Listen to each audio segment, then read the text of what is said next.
Hello everyone, good morning. দেখো আমাদের এই পেঁপে গাছটায় কত পেঁপে হয়েছে। আজ বাজার থেকে পমফ্রেট মাছ এনেছে। মাছগুলোকে আমি ভালো করে ধুয়ে নুন হলুদ মাখিয়ে আমি মশলাটা মাখিয়ে রেখে দিলাম।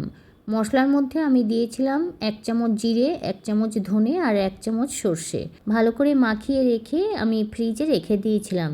দিয়ে আমি স্নান করে পুজো দিয়ে চলে আসলাম রান্না করতে। মশলা মাখিয়ে রাখলে মাছগুলো খেতে টেস্ট হয়। এবার আমি কালো জিরে আর শুকনো লঙ্কা তেলের ওপর দিয়ে একটা একটা করে মাছ দিয়ে দিলাম তেলের ওপর। একটু ভেজে এপিট ওপিট করে তারপরে আমি জল দিয়ে দেব। পমফ্রেট মাছের অনেক রকম রেসিপি হয়। আমি ইউটিউব থেকে দেখলাম সবাই বেশিরভাগই পেঁয়াজ রসুন ব্যবহার করেছে, কিন্তু আমি চাইছিলাম পেঁয়াজ রসুন ব্যবহার না করে রান্না করতে।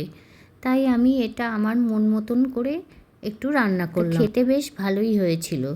আর জানো তো, এইভাবে রান্না করলে না তেল কম দিয়েই রান্না করা যায়, নয়তো মাছটাকে প্রথমে ভাজতে গেলে অনেকটা তেল লেগে যায়। তো আমি এইভাবেই মশলা মাখিয়ে তেলের উপর দিয়ে ভেজে এপিট ওপিট করে জল দিয়ে বেশ মাখা মাখা করে নামাই। কিন্তু আজকের মাছটায় একটু জল বেশি দিয়েছি, কারণ আজকে পুঁই শাক চচ্চড়ি করেছিলাম আর মাছের ঝোলই করেছিলাম। পুঁই শাক চচ্চড়ি তো শুকনো শুকনো হবে, সেই জন্য মাছের একটু ঝোল রেখেছিলাম। দেখো মাছের ঝোলটা কেমন হয়েছে দেখতে।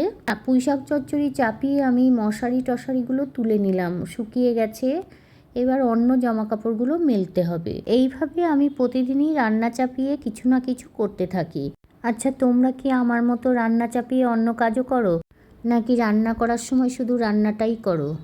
আসলে আমার এত কাজ, রান্না করতে করতেও আমার অন্যান্য কাজগুলো করতে হয়। আমার ভিডিওগুলো তোমাদের কেমন লাগে? ভালো লাগলে লাইক শেয়ার কমেন্ট করতে ভুলবে না। আর ইউটিউব থেকে যারা দেখছেন তারা অবশ্যই চ্যানেলটাকে সাবস্ক্রাইব করে দেবেন। আমি রান্না করে এসে একটু বিশ্রাম নিচ্ছি। সোনামণিকে তখন একটু ঘুম পাড়ানোর চেষ্টা করছি। ও না ঘুমাচ্ছে না একদম, আর সেইভাবে খাচ্ছেও না, সেই জন্য ওকে খাওয়াতেও হচ্ছে, ঘুম পাড়াতেও হচ্ছে। ও অসুস্থ বলে ওকে আটকে রেখেছি ঘরে, তবে আগের থেকে অনেকটা সুস্থ হয়েছে।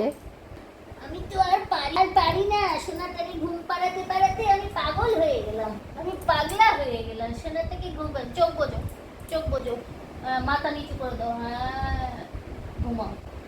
আয় আয় পাখি আয়। সকাল সন্ধে দুবার আমাদের চা খেতেই হবে। জানো তো, আমার হাজব্যান্ড না চা খেত না। আমি বিয়ের পর দেখেছি ও চা খেত না। আর আমি চা করলে বলতাম একটু খাবে চা, বলতো দাও। এইভাবে ওরও নেশা হয়ে গেছে। আজ এই পর্যন্তই। আবার আসবো নতুন একটা ব্লগ নিয়ে। বাই।